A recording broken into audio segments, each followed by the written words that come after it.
More updates on that horrific hammer attack on Paul Pelosi. We did have federal charges filed yesterday by the Department of Justice. Let's put this up on the screen. And we got a lot more information because we got information from David DePape. Is that how you say his name? Himself. DePape. We have some summarized information from his own interview here.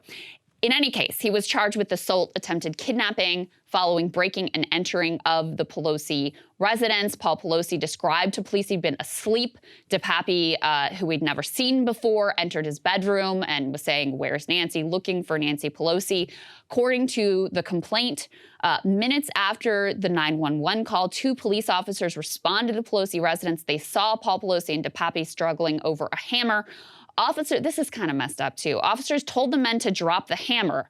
DePape then allegedly gained control of the hammer and swung it, striking Pelosi in the head. So it's kind of horrific that it's actually when the police officers are on the scene and they're saying drop the hammer and they're unable to stop the worst of this attack happens. I mean, they're there and witness it. Officers immediately restrained DePape while Pelosi appeared to be unconscious on the ground. As set forth in the complaint, once DePape was restrained, officers secured roll of tape, white rope, another hammer, a pair of rubber and cloth gloves, zip ties from the crime scene, where officers also observed a broken glass door to the back porch, which was apparently how he gained entry. Let's put this next piece up on the screen. So these are some of the details that really go about, yesterday we talked about some of the conspiracy, some of the questions and the original details of what came out. Well, DePape himself is doing a lot to dispel some of the conflicting information and some of the erroneous details that were initially reported.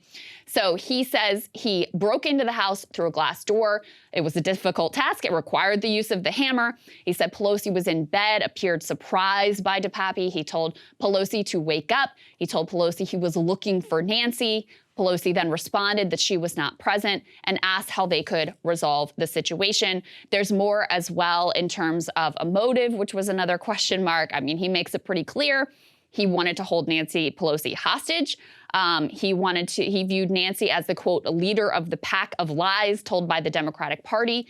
His goal was to question Nancy Pelosi. He expected her to not give the answers that he wanted, and then he was going to break her kneecaps. That was the plan, so that she would have to be wheeled into Congress to serve as a message to the other Democrats that he also didn't like and, ultimately wanted to target. In addition, there was the question of, was there a third person? Because there was an initial report to that effect, which had then been retracted.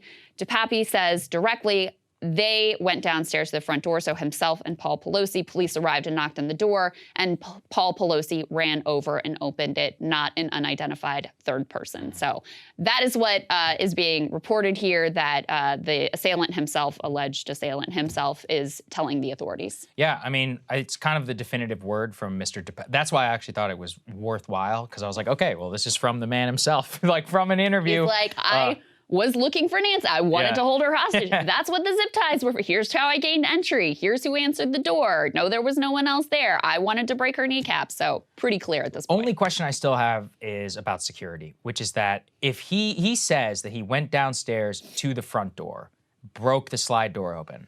As I said, I mean, I guess we do just have to believe that they had no shatter alarm or anything on their house, which is kind of crazy. Whenever you're in the third in line to the presidency, you're in a $6 million mansion in one of the most dangerous cities in the United States with high crime. Like, again, I don't live in that dangerous of an area, and if you break my window, it's gonna call 911. So I'm like, I don't really understand how they don't have that policy. Also, allegedly, Paul Pelosi was asleep, right? According to DePape, whenever he was in his bed. And DePape, this is so creepy. Imagine waking up to my God, in your house. I would freak. Lunatic with a hammer. That's a whole other discussion about what you should also perhaps have on your bedside table. But anyway, the point being that this was very strange to me in how he was able to gain access.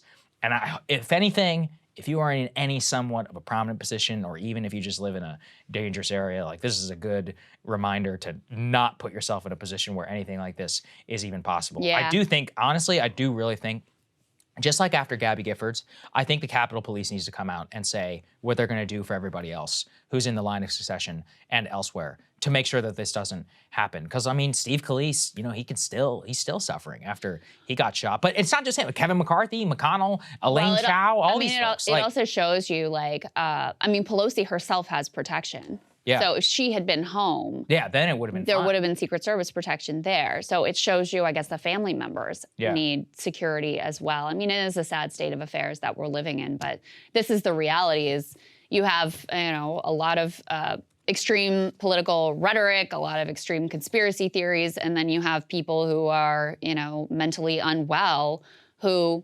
This guy was talking about, he thought he was a patriot, you know? Right. He really thought he was doing the right thing, and he was holding the lying Democrats to account. And that's, I mean, obviously, like, deranged individual, then fueled by this extreme, like, political rhetoric. And again, just to be clear, my position on this isn't like the liberal position. Well, that's why we must have censorship, and that's why we must, you know.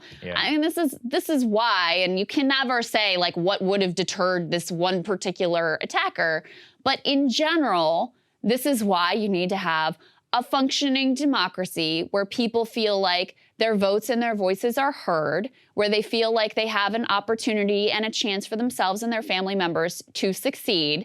And, you know, more specifically to this case, where they're able to get mental health treatment and addiction treatment, and where we don't have, you know, so many people who are walking around with untreated mental illness, creating to, you know, exacerbating chaotic situations. The last wrinkle, let's put this up there on the screen, is apparently Mr. DePape was a longtime U.S. visa overstay and was here illegally. So I'm sure we got to crack down on those Canadians coming across the border, Saagar. I don't disagree with you. I think they should get the hell out of here. It's their problem. You guys have free healthcare. Why don't you like it so much? It's too cold, maybe. That's a whole other discussion. The northwestern part of Canada is not that cold. It's actually very lovely. I've only been to Quebec, a beautiful city, by the way. Great food, except for poutine, which is disgusting. BC is actually very beautiful. I've never been to Calgary. Beautiful. I think I would like to go. From what I've heard, that's like my vibe. I've been to Calgary. Calgary's okay. I don't know. My parents. I like BC more. I went to Banff National Park. I've never been there.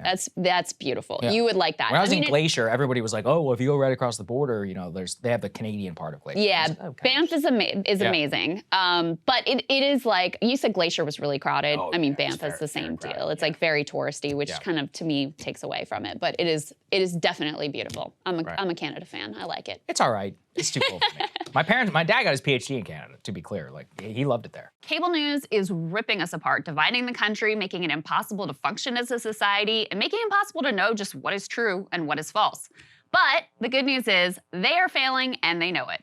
That is why we're building something new, a new mainstream, a healthier one, something more trustworthy, something that we are going to need in one of the most pivotal times in American history. We are building up here for the midterms, for the upcoming presidential election, but we need your help. So if you can help us out by becoming a premium member today at breakingpoints.com, we're trying to change America for the better and the entire world. So what are you waiting for, guys? Go to breakingpoints.com and sign up and help us build a new mainstream.